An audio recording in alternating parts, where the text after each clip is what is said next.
Skillz was just awarded $420 million. This after accusing Papaya of using bots to fake real competition, misleading players, and essentially rigging what was supposed to be a skill-based system. And here's the crazy part. A couple months ago, I made a video breaking this exact case down, and I said something didn't feel right about how fast Papaya was growing, and now we know why. If you didn't catch that video, here's the quick breakdown. Skillz and Papaya have been competing in the skill-based gaming space.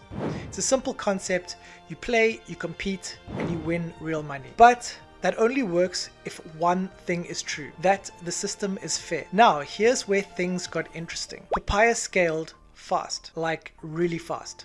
Suddenly, they were everywhere. TikTok, Facebook, influencer ads, outspending pretty much everyone. And at first, it looked like great marketing. But if you've been in the space long enough, you know when something feels off. Because what Skillz alleged was serious. They claimed Papaya was using bots disguised as real players. Meaning, you think you're entering a fair match, but you might not even be playing a real person. And if that's true, that breaks everything. It's like playing poker, but everyone can see your cards and you can't see theirs. At that point, it's not skill, it's just a system designed to win. And now suddenly, their growth makes sense.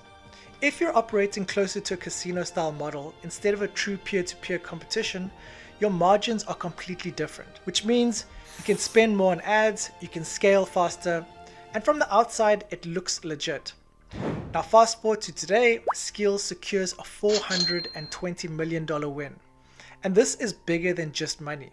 This is about validation. In a statement to players, Andrew Paradise, the CEO of Skillz, said, and I quote, "From the beginning, Skillz has been built on fair competition. When you enter a tournament, you should know that you're competing against real players, and that outcomes are determined by skill." He also said, analysis indicated that in certain periods, a majority of participants on their platform, referring to Papaya Gaming, were bots rather than players. That is crazy, because that right there is the entire issue. If players aren't competing against real people, then it's not skill-based gaming anymore. And this is why I talk about this so much. For me, if players don't trust your system, you don't have a business, you have a short-term cash grab. So zooming out, this changes the entire space. It means higher standards, more accountability, and a real push towards fairness. When I broke this down a few months ago, there were already signs that something wasn't right.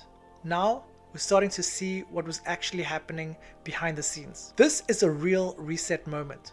The companies that build with integrity will always win, and the ones that don't, well, they won't last very long. If you're building in the space right now, pay attention to this. So thanks for watching. I will see you on the next one. Stay safe and peace out.